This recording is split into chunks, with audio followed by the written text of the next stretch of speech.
आज की इस वीडियो में हम डिस्कस करेंगे फंक्शंस के हवाले से। किसी भी प्रोग्रामिंग लैंग्वेज की तरह पाइथन में भी हमारे पास फंक्शन की सपोर्ट अवेलेबल है। फंक्शन बेसिकली क्या है? Function is a group of statement having a name and that performs a specific task. तो अगर हमने कोई काम परफॉर्म करना है और उसके लिए हमने कुछ स्टेटमेंट लिखनी है, अगर हम उन स्टेटमेंट्स को एक नाम दे दें तो हमारे पास ये फंक्शन बन जाएगा। फंक्शन हम क्यों इस्तेमाल करते हैं? फंक्शन का सबसे बड़ा एडवांटेज है कि ये एक मॉड्यूलर अप्रोच है। हम अपने कोड को छोटे छोटे मॉड्यूल्स या पार्ट में डिवाइड कर देते हैं in the form of functions, और फिर हमारा कोड जो है वो मोर मैनेजेबल हो जाता है। अगर हमने कोड को अपडेट करना है या डीबगिंग करनी है तो हमारे लिए, अगर अब मॉड्यूलर अप्रोच है और हमारे पास फंक्शंस बने हुए हैं, तो हमारे लिए उस कोड को मॉडिफाई करना या डीबग करना हमारे लिए ईजी हो जाता है। और फिर इसका एडवांटेज है कि हमारे पास कोड रीयूजेबिलिटी है। हम एक दफ़ा फंक्शन डिफाइन कर देते हैं और उसके बाद उस फंक्शन को हम नंबर ऑफ टाइम कॉल कर सकते हैं। हमें बार बार वो स्टेटमेंट दोबारा लिखने की ज़रूरत नहीं है, बल्कि जस्ट उस फंक्शन को कॉल करेंगे और वो हमारा कोड जो है वो एग्जीक्यूट हो जाएगा। हमारे पास दो तरह के फंक्शंस हैं पाइथन में। एक हमारे पास कहलाते हैं यूज़र डिफाइंड फंक्शन और एक हमारे पास कहलाते हैं बिल्ट इन फंक्शन।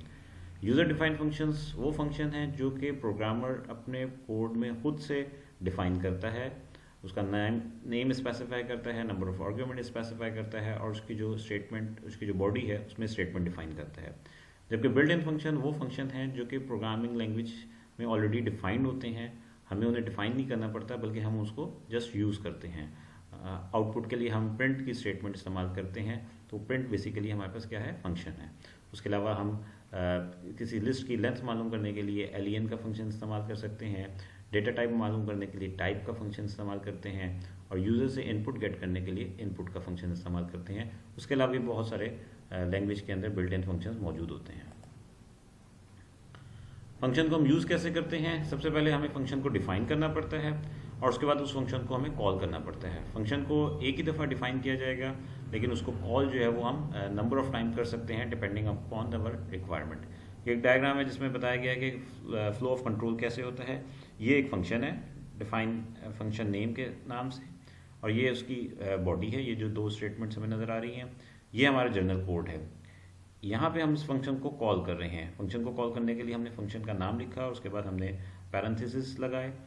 जब हम इस फंक्शन को कॉल करेंगे तो कंट्रोल ट्रांसफ़र हो जाएगा नॉर्मल एग्जीक्यूशन से इस फंक्शन के अंदर, और फंक्शन की जो बॉडी है उसमें जो स्टेटमेंट्स हैं वो वन बाय वन एग्जीक्यूट होंगी। जब फंक्शन की तमाम स्टेटमेंट एग्जीक्यूट हो जाएंगी तो कंट्रोल ट्रांसफ़र होगा वापस नेक्स्ट स्टेटमेंट को जहाँ से हमने फंक्शन को कॉल किया था। तो इस तरीके से जो है हमारे पास फंक्शन की कॉल की जाती है और फिर हमारे पास जो है वो कंट्रोल ट्रांसफ़र हो जाता है। किसी फंक्शन को डिफाइन करने के लिए हमारे पास एक कीवर्ड है DEF के नाम से, ठीक है, और उसके बाद हमारे पास उसमें फंक्शन का नेम हमें बताना होगा, पैरेंथेसिस होंगे, और अगर हमारे पास कुछ आर्ग्यूमेंट हैं तो वो पैरेंथेसिस के अंदर स्पेसिफाई किए जाएंगे, और उसके बाद हमारे पास कॉलन होगा, और उसके बाद हमारे पास एक या एक से ज़्यादा फंक्शन की स्टेटमेंट्स होंगी। ये हमारे पास एक एग्जांपल है स्ट्रक्चर की फंक्शन के, DEF का कीवर्ड और फिर हमारे पास फंक्शन नेम और उसके बाद हमारे पास पैरेंथेसिस, और पैरेंथेसिस के अंदर आर्ग्यूमेंट्स या पैरामीटर, और उसके बाद कॉलम, और उसके बाद फिर हमारे पास जो है वो स्टेटमेंट है। जो फर्स्ट लाइन है ये हमारे पास फंक्शन का हेडर कहलाती है। यहाँ पे DEF माई फंक्शन जो है वो फंक्शन का नाम हो गया, और पैरेंथेसिस हैं और पैरेंथेसिस एम्प्टी हैं, तो इसका मतलब है इसमें जीरो आर्ग्यूमेंट है, और उसके बाद हमारे पास कॉलन है। तो ये जो फर्स्ट लाइन है इसको हम कह देते हैं फंक्शन हेडर, और उसके बाद फिर हमारे पास एक या एक से ज़्यादा स्टेटमेंट्स हो सकती हैं जो कि वैलिड पाइथन स्टेटमेंट्स होंगी, जिसको हम कह देते हैं कि ये हमारे पास क्या है? फंक्शन की बॉडी है। तो जब भी हम इस फंक्शन को कॉल करेंगे तो इसकी जितनी भी बॉडी में स्टेटमेंट हैं वो एग्जीक्यूट होंगी एग्जैक्टली वन टाइम। फंक्शन को डिफाइन करने के हवाले से कुछ रूल्स। पहला रूल वही है कि अपने DEF का कीवर्ड इस्तेमाल करना है, फिर हमें फंक्शन का नेम देना होगा। फंक्शन का नेम जो है वो यूनिक होना चाहिए, और फंक्शन के नेमिंग जो रूल्स हैं वो वही हैं जो कि हमारे पास वेरिएबल्स के रूल्स हैं, कि इसमें हमारे पास स्मॉल और कैपिटल अल्फ़ाबेट्स हो सकते हैं, नंबर्स हो सकता है और अंडरस्कोर हो सकता है। स्पेशल कैरेक्टर इसमें इस्तेमाल नहीं होता। फिर हमारे पास फंक्शन के पैरामीटर्स होंगे और उसके लिए हम पैरेंथेसिस इस्तेमाल करेंगे। फंक्शन में एक 0, 1 और मोर देन 1 आर्ग्यूमेंट्स या पैरामीटर्स हो सकते हैं। फिर हमारे पास एक कॉलन जो कि मार्क करेगा कि हमारे पास जो फंक्शन का हेडर है वो एंड हो गया। उसके बाद हमारे पास एक या एक से ज़्यादा वैलिड पाइथन स्टेटमेंट और एक ऑप्शनल रिटर्न स्टेटमेंट है जो कि किसी वैल्यू या एक्सप्रेशन को रिटर्न करती है फंक्शन से कॉलिंग फंक्शन को। जब हम फंक्शन को डिफाइन कर लेंगे तो फिर हम फंक्शन को कॉल करेंगे। To call a function use the function name followed by the parenthesis. तो एग्जांपल है हमारे पास, यहाँ पे हमने एक माई फंक्शन डिफाइन किया और इसके अंदर जो सिंगल स्टेटमेंट है print hello from a function. जब हमने इस फंक्शन को कॉल करना है तो हम सिंपल इस फंक्शन का नाम माई फंक्शन और उसके बाद फॉलो बाय द पैरेंथेसिस। तो जब हमारी ये स्टेटमेंट एग्जीक्यूट होगी तो कंट्रोल ट्रांसफर हो जाएगा माई फंक्शन में और ये जो हमारी प्रिंट की स्टेटमेंट है ये एग्जीक्यूट हो जाएगी। फंक्शन को इंफॉर्मेशन पास करने के लिए हम आर्ग्यूमेंट्स इस्तेमाल कर सकते हैं। Arguments are specified after the function name inside the parenthesis और फंक्शन कैन हैव 0, 1 और more than 1 arguments depending upon our requirement. और अगर एक से ज़्यादा हमारे पास आर्ग्यूमेंट्स हैं तो फिर हमें उनको कॉमे से सेपरेट करना पड़ेगा। आर्ग्यूमेंट की एग्जांपल, हमारे पास फंक्शन है ग्रीटिंग्स के नाम से और इसके अंदर हमने पैरेंथेसिस के अंदर s लिखा हुआ है। This s is an argument और ये एक सिंगल आर्ग्यूमेंट फंक्शन है और हमारे पास इसमें स्टेटमेंट में प्रिंट ग्रीटिंग्स टू s और उसके बाद जब हम इस फंक्शन को कॉल करेंगे तो चूँकि यहाँ पे हमें एक आर्ग्यूमेंट देना है तो यहाँ पे भी हम एक आर्ग्यूमेंट स्पेसिफाई करेंगे। तो इसका मतलब ये होगा कि जब हम ग्रीटिंग्स को कॉल कर रहे हैं तो वैल्यू हम सेंड कर रहे हैं अली।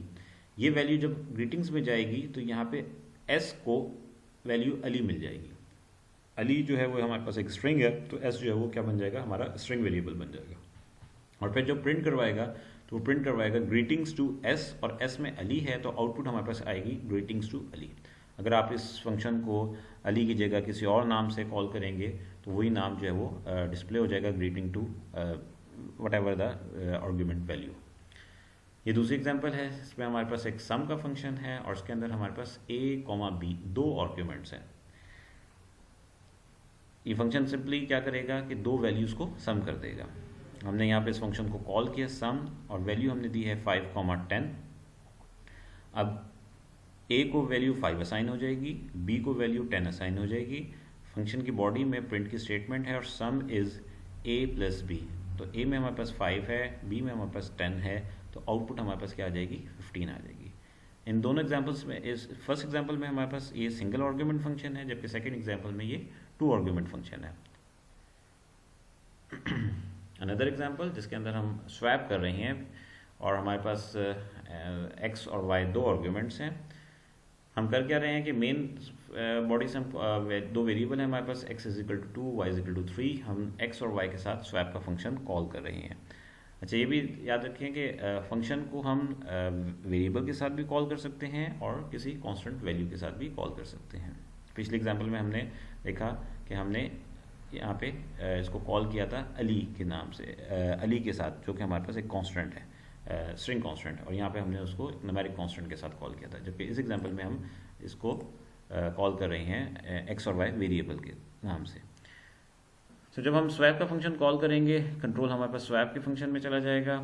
एक्स को 2 मिलेगा, वाई को 3 मिलेगा। एक नया वेरिएबल हमने क्रिएट किया टेम्प, एक्स की वैल्यू टेम्प को असाइन कर दी, वाई की वैल्यू एक्स को असाइन कर दी और टेम्प की वैल्यू वाई को असाइन कर दी। तो बेसिकली हमने क्या किया, स्वैप कर दिया है एक्स की वैल्यू को वाई के साथ और वाई की वैल्यू को एक्स के साथ। तो जब आप इसको आउटपुट पे लेके जाएंगे इस फंक्शन को कॉल करने के बाद, तो जब आप प्रिंट एक्स करेंगे तो आउटपुट में हमारे पास 3 आ जाएगा, जबकि एक्चुअली एक्स में क्या था, 2 था, और x3 जो है वो वाई की वैल्यू थी जो कि अब एक्स में आ गई है। और फिर हमारे पास जब हम सेकंड प्रिंट वाई करेंगे तो हमारे पास आउटपुट में 2 आ जाएगा जो कि एक्स की वैल्यू थी। एक फंक्शन जो है वो हमारे पास वैल्यू रिटर्न भी करवा सकता है। रिटर्न का मतलब ये है कि अगर फंक्शन ने कोई वैल्यू कैलकुलेट की है और आप चाहते हैं कि वो वैल्यू वापस आपको मिल जाए आप मेन फंक्शन में या कॉलिंग फंक्शन में, तो उसके लिए फिर हम रिटर्न की स्टेटमेंट इस्तेमाल करते हैं। एग्जाम्पल है हमारे पास, define my function X return 5 multiply by X. अब आप इस फंक्शन को कॉल कर रहे हैं प्रिंट माई फंक्शन 3 के साथ, तो एक्स में क्या वैल्यू जाएगी, 3 जाएगी। और फंक्शन क्या कर रहा है, जो भी एक्स के अंदर वैल्यू है यानी 3 है उसको मल्टीप्लाई कर रहा है कांस्टेंट 5 के साथ। तो हमारे पास जो रिजल्ट है वो क्या बन जाएगा, 5 3 15। तो आउटपुट हमारे पास क्या आ जाएगी, 15। इसी फंक्शन को जब हम सेकेंड टाइम कॉल कर रहे हैं 6 के साथ तो हमारे पास 6 मल्टीप्लाई बाय 5 बन जाएगा और आउटपुट हमारे पास क्या बन जाएगी 30 बन जाएगी। तो ये हमारे पास जो है वो रिटर्न स्टेटमेंट है। रिटर्न स्टेटमेंट में कोई वैल्यू भी हो सकती है यानी वेरिएबल की शक्ल में, और हमारे पास कोई एक्सप्रेशन भी हो सकता है। अगर एक्सप्रेशन है जैसे ये 5 मल्टीप्लाई बाय एक्स है, तो वो एक्सप्रेशन जो है वो रिजॉल्व होगा किसी वैल्यू पे और वो वैल्यू जो है वो रिटर्न हो जाएगी। इस केस में पहली दफ़ा वो 15 है, दूसरी दफ़ा वो 30 है। सेकेंड एग्जाम्पल में हमारे पास एक फंक्शन है स्क्वेयर के नाम से, हम उसको एक वैल्यू सेंड करेंगे और वो फंक्शन हमें रिटर्न करवाएगा उस वैल्यू का स्क्वेयर। तो हमारे पास हमने यहाँ पे लिखा हुआ है स्क्वेयर और पैरेंथेसिस में लिखा है 7, तो उसका मतलब है हम 7 एज ए पैरामीटर सेंड कर रहे हैं। एक्स में हमारे पास वैल्यू 7 आ जाएगी।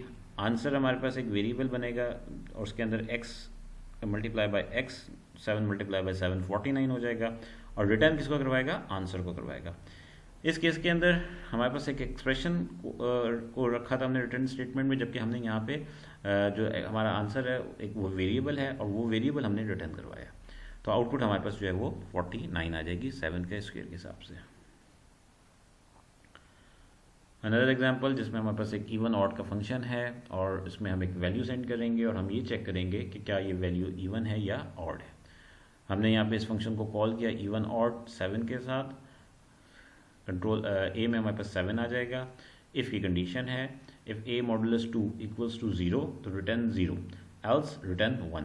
तो यहाँ पे हमारे पास दो रिटर्न स्टेटमेंट हैं, एक इफ़ के अंदर है और एक एल्स के अंदर है। आपको पता है कि या तो इफ़ का ब्लॉक चलेगा या एल्स का ब्लॉक चलेगा, तो इसका मतलब है दोनों में से कोई एक ही रिटर्न स्टेटमेंट चलेगी डिपेंडिंग अपॉन द वैल्यू। इस केस में हमारे पास चूँकि 7 हमारे पास एक ऑड नंबर है तो रिटर्न 1 होगा और हमारे पास रिजल्ट में क्या आ जाएगा 1 आ जाएगा।